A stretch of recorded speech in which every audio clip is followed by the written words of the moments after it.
O presidente Donald Trump enviou um questionário às organizações internacionais e ONGs com sede em Genebra para testar, atenção, a lealdade delas aos Estados Unidos. Essas organizações, em teoria, não teriam compromisso com nenhum país, mas sim em garantir consenso entre vários países. O Trump parece estar disposto a testar o quanto isso daí é verdade. Mais uma coisa que ele está disposto a testar, né? Vamos saber mais sobre isso com a nossa Sofia Labanca aqui no Plantão do Meteoro. Bora lá.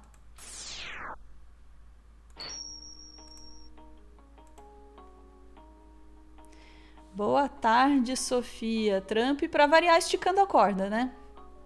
Sempre, sempre, né? Ele não pode ver uma corda que ele quer esticar. E assim, essa é uma corda que assim, ele está esticando depois de já ter cortado outras, né? O Trump ele já retirou fundos dos Estados Unidos e do Conselho de Direitos Humanos das Nações Unidas e também da OMS, né? A Organização Mundial da Saúde. E o que o pessoal está achando é que ele está querendo fazer isso com mais organizações e só está procurando pretexto.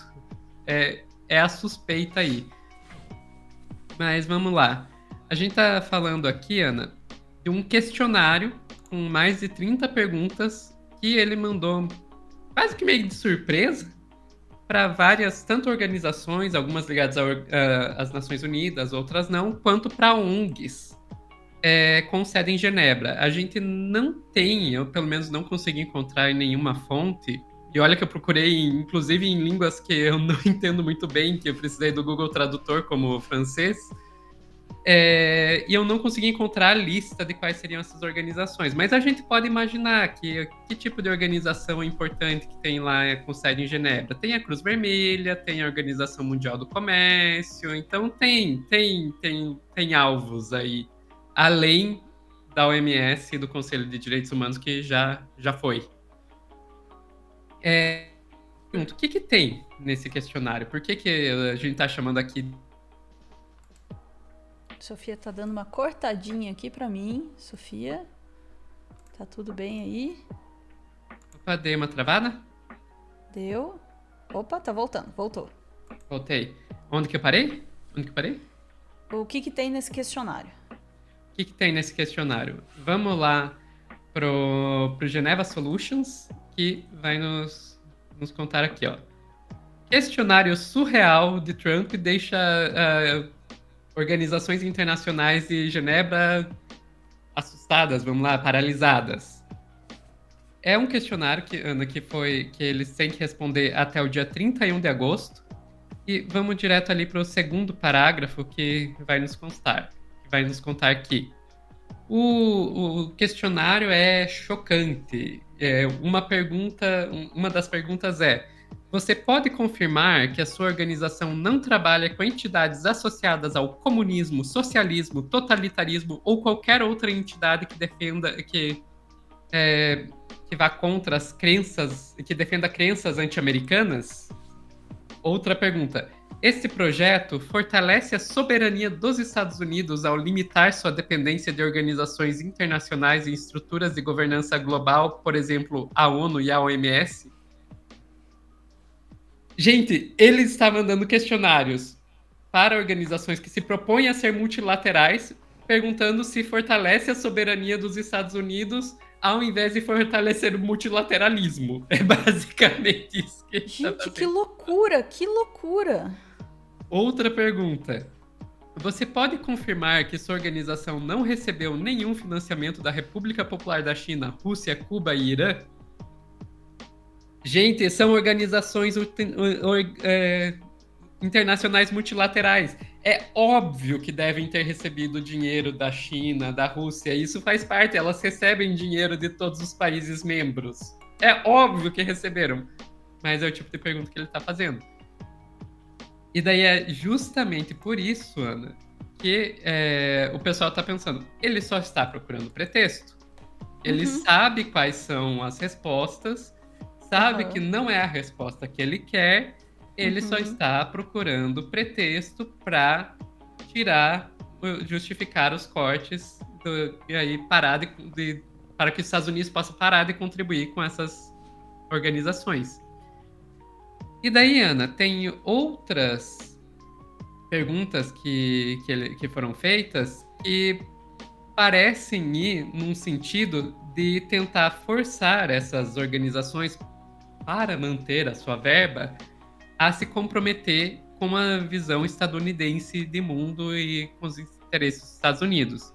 Então vamos pegar outras perguntinhas lá, ó. Entre as 36 perguntas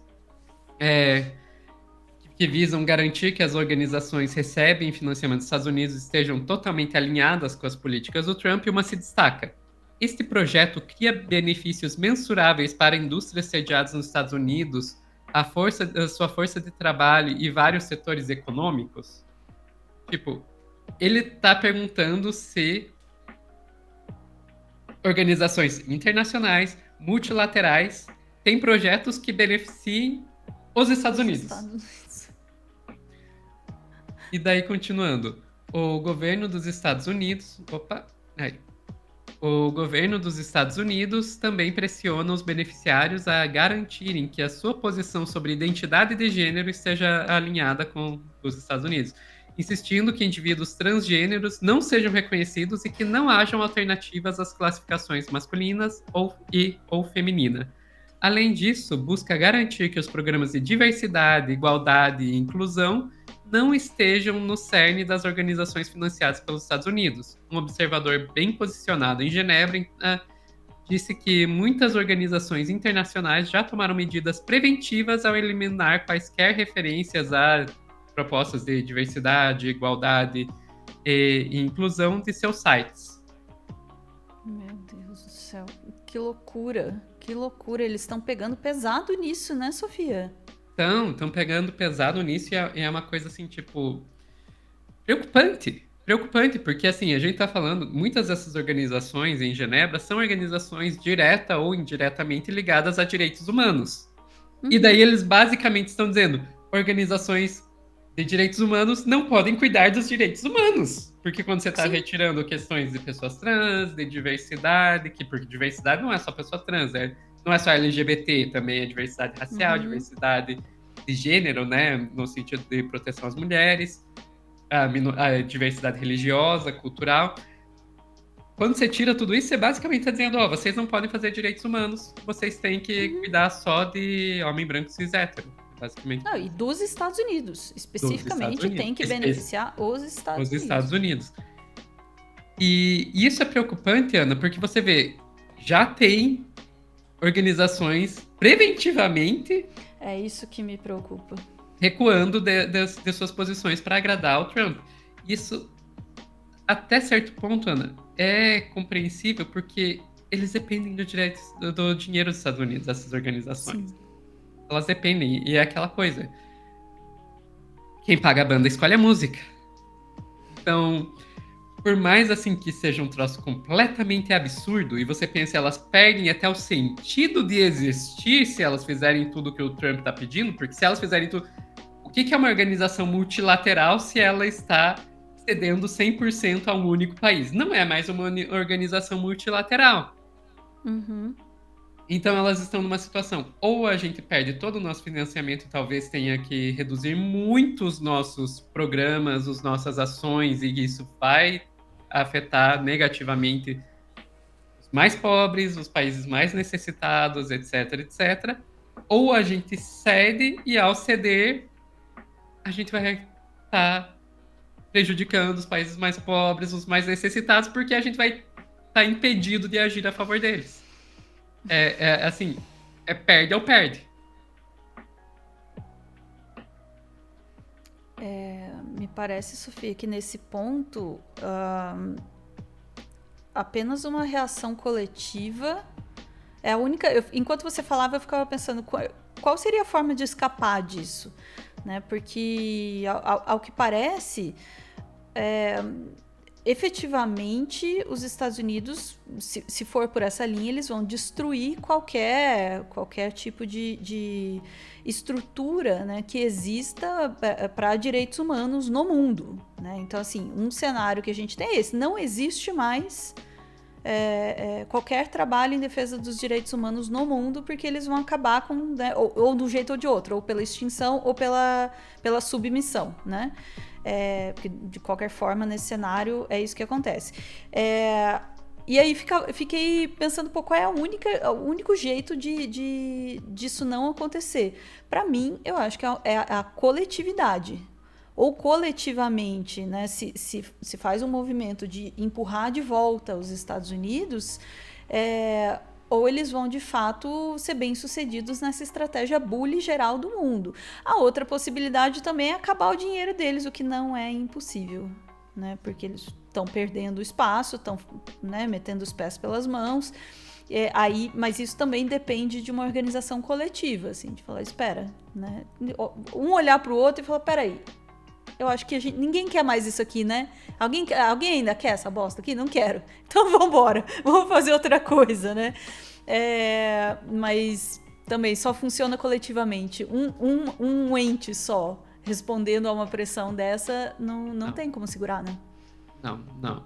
Essas organizações sozinhas não vão conseguir se salvar. Isso é um fato. Agora... e a gente vai ter que... O mundo inteiro vai ter que dar um jeito de resistir a isso pelos próximos 4 anos, no mínimo. Mas aí agora, também outra coisa que me passa, Sofia, é que agora a gente vai ver também o quão comprometidas as instituições e as estruturas estão também em ser de outra forma. Entende? Sim. E uma coisa a gente tem que admitir, ó lá vou eu. Muitas dessas organizações, elas já estavam arcaicas, né? A própria ONU, o Conselho de Segurança da ONU, não faz sentido. O Conselho de Segurança da ONU, como ele existe hoje, não faz sentido. Ele foi formado no pós-Segunda Guerra e continua agindo como se estivesse no pós-Segunda Guerra. O mundo mudou e eles ficaram para trás. E talvez seja a hora de que essas organizações tenham que...